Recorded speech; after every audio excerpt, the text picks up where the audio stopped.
Hello, everybody, and welcome.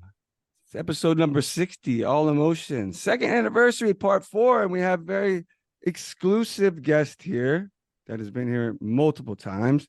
But before we get to her, Scarcity, how we doing, sir? Good evening, everyone. Peace, love, and light. Everything is going well. Looking forward to this anniversary. Thank you, thank you. So we have someone that's been on the episode back in the day and then back recently in the last year, Jackie Winter. Hi, good evening. How are you? How's everyone?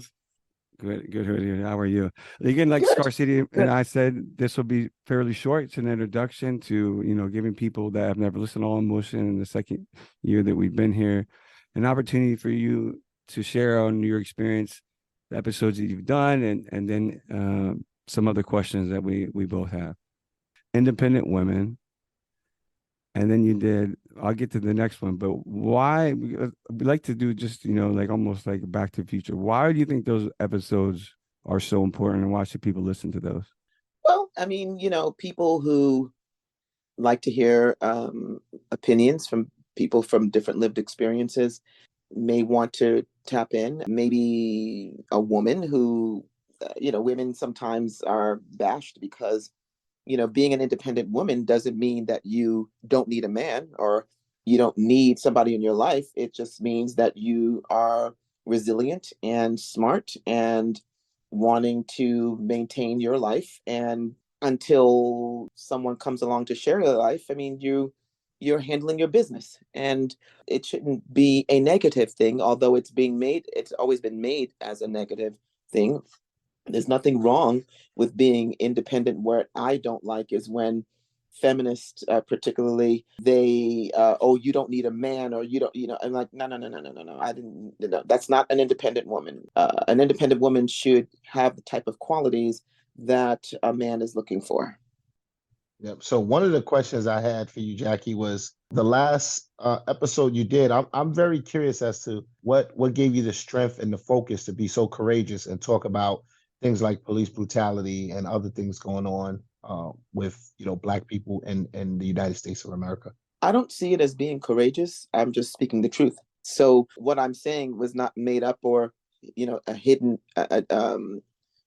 thing. It's hidden occurrences. It's out in the public, and I talk about it and I talk about it freely because if we don't, maybe somebody heard what I said and it may spark a positive change. But I don't see it as courageous. I just see it as speaking the truth. I guess the reason I use the term courageous is because, you talked about the farm and how the police officers in a certain district, how they were, harassing the residents. Like you never have fear of backlash from, other people in authority that may come after you. No, I really don't could give a shit what they want to do.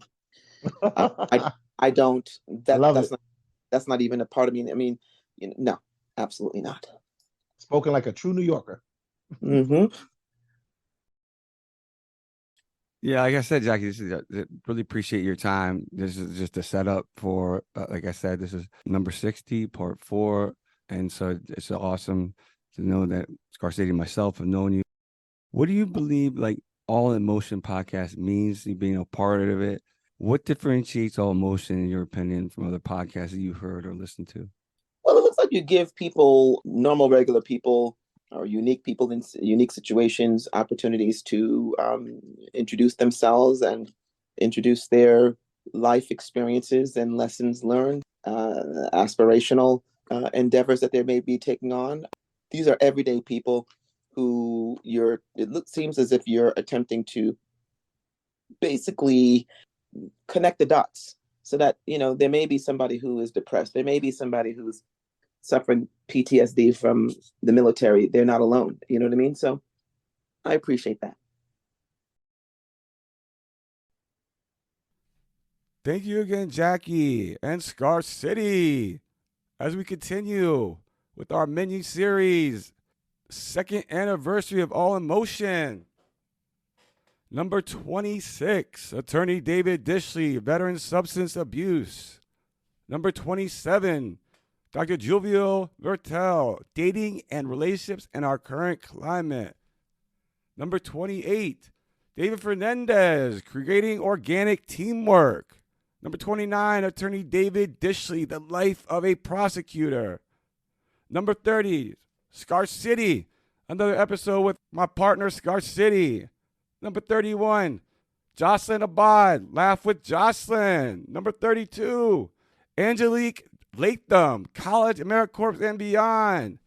Number 33, Dr. Ivan Meisner, The Art of Networking. Number 34, Jackie Winter, She's Back by the Man. And number 35, Miss Ebony Empress, Love Yourself First. What makes you really passionate about wanting to serve and defend veterans, that specifically veterans that have substance abuse disorders? So, it probably started when I was a prosecutor. I'd get a Marine or, somebody that was going in the Marine Corps, and, they'd come in front of me and they'd be charged with a crime that was based off of a substance abuse disorder, a theft offense or, possession of marijuana back when it was illegal. I was a prosecutor during then. And, a lot of these convictions really hinder a person's ability to get in the military, or once they get out of the military, get a good job despite their military service. So you got guys that are, served honorably, have an honorable discharge. They get out, and again, they're dealing with personal issues. And because, I would say the military messes you up, in a good way and a bad way. When it comes to, being able to fight for your country and, do the job that we have to do as military members, it puts you in the right frame of mind. But when you get out in the civilian world, some of those skills don't necessarily equate. And it's amazing how 4 years can change an entire life. I know that's happened to me. And seeing these guys who have served honorably, they were willing to put on a uniform, go overseas, and then, because of issues that they dealt with in the military, or, issues that they went through, even divorces, losing children. And, again, not typically the type of guys that are going to run to a psychiatrist or a psychologist and get on the proper medication. Plus, the medication doesn't help, in certain circumstances. So you see these people with substance abuse issues come before you time and time again. And I call it self-medicating. Again, other people are going to call it different things, but, they're trying to deal with their emotional issues that, they're not necessarily open to talking about. So when you get somebody like that in the criminal justice system, you have a really good person who has served their country. And when you peel back the onion and look at their background, you're looking at, somebody who could be very successful with the skills that they got from the military, the skills that they've acquired after the military, but for the substance abuse issue that's holding them back. So, my mantra is always, I want somebody to be better off, having met me, and be in a better position after they met me than before. And most military guys, they'll follow the instructions that I give them. They'll follow, treatment plans that we put together for them, obviously with the help of professionals. And, you can show that to a prosecutor and really lay out a compelling case for them not to go forward. And in Virginia, we've had so many law changes in the last about 2 years after, the George Floyd incident and, during COVID, that they actually gave us some tools that allow the prosecutors to defer cases for a dismissal, as opposed to prior to 2020, the options were limited. But I mean, the results that I can produce for a military member, if I'm able to articulate what they've gone through in the military, the awards that they've gotten, and how their life has kind of, progressed since they got out, prosecutors are very receptive to that. And, thank God, because, they do cherish the work that the military does, and cops are receptive to it too. So when you can lay that out, it's really gratifying to help somebody or save a career.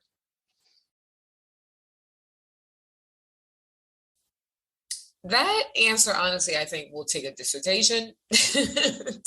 No, I don't need. But okay, I'll say this.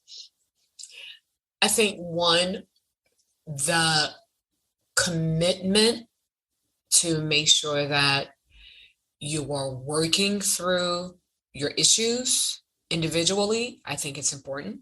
So that means seeking a therapist for you to talk to somebody individually about multiple things, about issues. The thing is, we don't often also think about how things like career, the stress of career can also impact marriage, right? Um, to be able to go to a professional and discuss most those things, how the children are stressing you out, and all of those different things, I think, are helpful, right? So that when you do come together, you're not burdening each other and about things that maybe you don't really know how to deal with. And I'll say, of course, couples therapy is useful and it's helpful. Being able to vacation together, just all of those external things that we tend to do to kind of keep marriage happy, right? You mentioned sex, and I think that sex is important in a marriage. And multiple people will tell you that, multiple counselors will tell you that, researchers indicate that a healthy sex life is a happier marriage make, right? It helps the couple to deepen their connection physically. But I'll say this. I don't really hear, although sex is really important, right? And I think that's really, to have a healthy sex life is very helpful. But have you ever noticed, though, and this is a question for you too, Jacob, just for you to think about it. Have you ever noticed that when you're listening or when you're seeing, I don't know how much you have, but when you're seeing someone at the end of their life, especially when they're talking to their spouse, you never hear, I wish I had more sex. Hey, I want to know, man. I heard from a small little birdie that you might be coming over and joining the AIM, the All Emotion team. And you have a Yes, lot sir. going Yes, on. sir. You have a lot going on, but what made you want to consider that? Because I know you're still on the fence, but it looks like you might be coming over to help myself and the team here at All Emotion. Indeed. I mean, think about it, my brother. It's like, it's the logical step for me, right? I have a big following. All Emotion has a big following, and I suggest all the viewers, all the people that love scarcity and love what I do, to definitely obviously check out, my Instagram at Team Scarcity One, and also check out the All Emotion podcast on IG as well. But outside of that, we both have large followings, and then when I click with someone the way that I clicked with you, I'm like, let's see, what we could do with this. And I have a lot to bring to the table. It's not just music, but I have interesting views on politics. I study politics very deeply, and a lot of other things, right? Business and technology and information technology and cybersecurity. So those are areas, as well as cryptocurrency, right? Those are areas that I specialize in, and I help people, and I have businesses in those fields. So it just made sense organically for us to just kind of form a partnership and to work together. When you were in Loudoun County as a prosecutor, correct? Yes. And you did really well, I believe. And I believe you. Correct me if I'm wrong. I just looked at the bio. Before you got out of it, I just wanted, because I've read it before, but I just want to make sure your big thing, what you really got good at it was you work with a certain, I don't know if police or what have you. Maybe you said like homicide. And so what I want to know, what is that experience like, being prosecutor, and then this guy might have not have done it, but you know what I mean? What is that like, and what's just your experience prosecuting in that, because that's correct me if I'm wrong, that's what your niche was almost before you got out of being a prosecutor, correct? Yeah, that's what I wanted to do with my life, was be a career prosecutor that just did homicides. And and I had the opportunity in Loudoun to work with homicide detectives that were assigned to cold cases, and then I had an opportunity in Fauquier to review some of the cold cases when I was a prosecutor there. And it's such an interesting feeling, because I can tell you most cases that are cold, if you talk to the detective, they have a pretty good feeling who did it. They can't prove it. And so when you come in as a prosecutor, you're helping them, because the detectives do a very important job, right? So that, they're collecting the forensics, they're collecting, they're doing the interviews, they're building the case. And so, you have to know where you stand as a young prosecutor going into that situation, because you're dealing with veteran detectives, right? And so, you're reviewing all this evidence and you're going, all right, what can I prove with what they've collected? And, the case is cold, not so much because we don't know who did it. And I can't speak of specifics of, some of the cases in Loudoun that I worked on, because they're still cold. But, they have good leads, and, but for a confession, we can't prove it. Like we can piece everything together, and establish a timeline and establish, what we believe happened based off the evidence. But, we can't beyond a reasonable doubt prove that this individual committed that offense. And that can be very, very frustrating, especially for a detective who, has been working the case for 4 or 5 years, and, a lot of times the advice I was giving them was, listen, without a confession, we can't prosecute this case, and so then it's the brainstorming of, all right, what legally can we do? How can we approach this person? How can we get this person to maybe slip up and make a statement, and, most of them, you're never going to have that opportunity. Very dynamic, that has been in multiple environments as a Black man in America, and has survived, and I've surpassed all of the what they call the limitations, or you can't do this, you can't do that with that limited education, or you can't do that with the lack of resources. I was able to get that done. So when you combine those two forces of you and myself, it becomes very explosive, and we can actually reach a lot of people that way. So that's what's unique about what we have. I don't think we have too many podcasts where the individual on the other end has been in poverty and has dug themselves out of the mud to make 6 figures with no degree, no college degree. That's very rare. Right. So to have that in all emotion is dynamic. I appreciate that, man. I really do. I appreciate you sharing that. Diving right into it. This is a very powerful month, Black History Month, man. What does that mean to you and your family, friends, and your audiences? Yeah, I mean, for everyone that listens to like the Scarcity show, and now a lot of it is all emotion. Understanding the impact of Black Americans and what we have done in terms of contributions to the United States, and since the days of slavery all the way up until now, is very important, right? Like it's something that you don't want to forget about, right? Even though this country only makes up between 14 to 15% of Black Americans, there's a huge contribution, and Blacks were very much involved in like agriculture, infrastructure, and a lot of the commodities and building this nation. So that's something that a lot of people are not educated on. They need to know that. They need to know about the Black pioneers that have pioneered a lot of the things that they were not even aware of. Even with the lack of resources they had and the lack of freedom, we were still able to be monumental and be all inspiring. So it's very important. But it's bigger than just Black history. It's about the present, and it's about the future, and educating the children. So it's definitely important, and it's something that I definitely advocate against. I do not advocate getting rid of it. I know a lot of people have tried to pass legislation to get rid of that. I say no, we need to keep that, because we need to be reminded of everything that has happened to Black people in this country. So Black History Month. Yeah, it's important, man. It's very important. Yeah. What's going on, Jacob? Yeah, thank everybody for tuning in. Thank you. Like you said, good morning, good afternoon, good evening.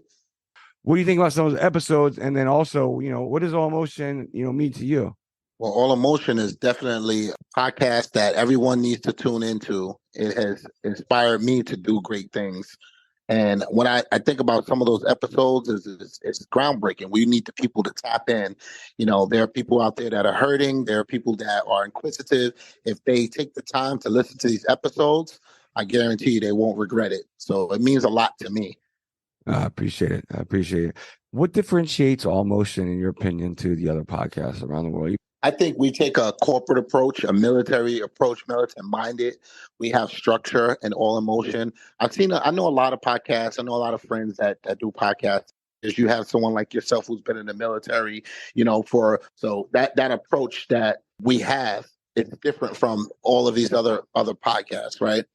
And so I feel like that is something different that I've never seen before, right? We have an amazing website, allemotionpodcast.com, that differentiates us from a lot of other podcasts out there, in my opinion. No, that's awesome. Yeah, as we transition here a little bit, I know you mentioned Bob Sumner. I'm familiar with Bob Sumner, and also you mentioned Awesome. Paul. I wasn't. I Yeah, you openly mentioned Paul admit that. as well. Actually, so the longer version of my comedy origin story was actually published in Black Link magazine. They did a comedy edition for September 2022, and so I actually took up ad space just to show my story and get it in there. And I basically, when I talk about meeting Bob Sumner, I openly admit that I had no idea who he was when they had announced him, and that's okay, you know. But in that sense, yeah, very much an underdog, and yeah. For sure. And were you inspired also? Like, who are some of the people that inspired you? I did hear you say Paul Mooney, who I actually had the pleasure of meeting probably about 4 or 5 times in New York when he was just doing stand up, and it was just amazing. He was really good with the people. Who were some of the folks that inspired you? First stand-up comedian I ever got exposed to was actually a Filipino comedian by the name of Next Navarrete, and my brothers had one of his CDs. They had a comedy album of his, and I didn't like all of the jokes, but there were definitely a few that hit me that I thought were hilarious and actually have stayed with me to this day. That's the first exposure I can remember. If I'm gonna, and then in terms of actual full length specials, I'd have to say Dave Chappelle's Killing Them Softly and Chris Rock, Bigger and Blacker, the special that came out right after the Columbine. Right. I remember watching that and just being blown away by the delivery, the performance, the intelligence and the things that he was saying. And then again, he came out, I think, with Kill the Messenger. He's got about 3 early specials that I love. And I actually enjoyed his most recent one on Netflix called Tamarine. Yeah, I think he's really smart. And there was an interview that was posted on YouTube. And actually, it's formed as a discussion between Louis C.K., Chris Rock, Jerry Seinfeld. Yeah, definitely. Oh, I'm crazy with the comedy. I study all of them. I'm not a comedian, but I study them thoroughly, and I support and watch all this stuff. So can't wait to. There's a book, there's a Bible, there's a church, there are clubs, and a general rule of thumb is you want to have people laughing every 12 to 15 seconds of you speaking, right? And that was universally agreed upon, but Chris Rock made the point of, I don't want to laugh every 15 seconds. I just want a reaction, maybe get an ooh or an ah or a cringe or or a what, And so after hearing him say that, that really resonated with me because I feel like I'm the same way. Pursuing graduate school. Angelique. Hello. Yes. You got a special guest here that decided to stop by last minute. As he always Wes. And Wes, hello, Mr. Wes. This is All Motion. Hey, Angelique, what's up? Scarcity and All in Motion. Jacob, what's going on, guys? Hey. Peace, And love you know and what? light. You love and light. Yo, you're absolutely correct. What you just said about, learning and the fact that you love, just absorbing information. Like that's what the body was designed to do is, receive and continue to learn. That's what stimulates us. That's what continues to make us grow. And I was telling Jacob just prior to this before, it's like, I spend my time now, like you just said, like researching and learning about all the stuff that's happened in history and the different movements that are changing, and also forming new movements that, again, we recognize, again, whatever is happening in the world today, right? Because, you go to school and being in the classroom with your other students and peers and having a teacher that can actually pick your brain and make you think like critically about, what is actually happening right now and what can we actually do to change course or maybe create or develop a system can be better for the youth, because we understand that there's been a squeeze, like even though there's all this, good stuff out there, there's been a squeeze and it's been more difficult for us to advance economically, right? You can see all around the world what's happening. So it's like you talk about these movements and like this is what ties into the real big picture of like how we can all come together now, knowing that, again, we've created all these different types of structures, and now how can we use them to benefit mankind so that way we can economically grow, but also grow together. So we're always continuing to learn, because there's never one day that we stop learning, because the world is always changing. And as the world changes and as we continue to grow, like in terms of population, there's always going to be new challenges. And every day is going to be a challenge, whether it's food, whether it's famine, whether it's poverty, whether it's like shelter, natural disasters, again, all these different things that affect everything. So yeah, just want to say that. Absolutely. Absolutely. And, I understand that, some people may feel that a college degree isn't worth it, because of the debt, because of this, because of this. I will say this. I think college should be more accessible and affordable, but college is worth it. It is. And I think the liberal arts education, although, a trade program, it'll give you a skill so you can make some money, you can get into a profession, which is great. Why is human interaction so vital and so important, especially today, our current climate? Yeah, look, emotional intelligence is an important topic. It's another topic that's not really taught in school. It's also known as EQ, emotional quotient. So if you work for somebody, and most of the people that I'm working with are entrepreneurs, but if you work for somebody, they might hire you because you're smart, that they believe you're smart. They might hire you because of your IQ, but they're going to promote you because of your EQ. Your ability to effectively interact with other people is critical in promotions and, if you're an entrepreneur, in the success of your business.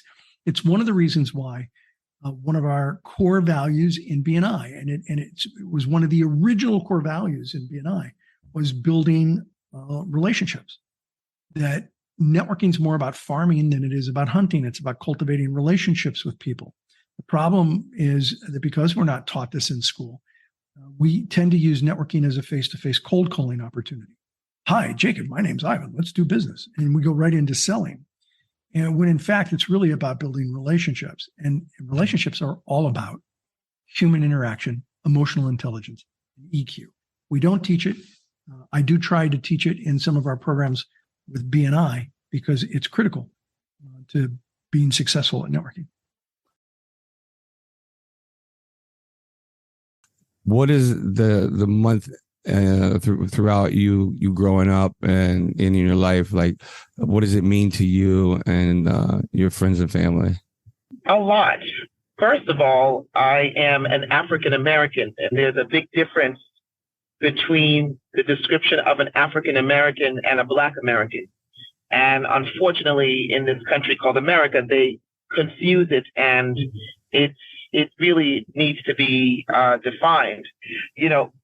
When you say Black Americans is defined as Black people who are descendants of and emancipated into 466 plus years of U.S. chattel slavery and Jim Crow. African Americans are someone like me, born in America of Black immigrant parents. So there lies a huge difference. So as an African American whose parents immigrated legally to this country during Jim Crow,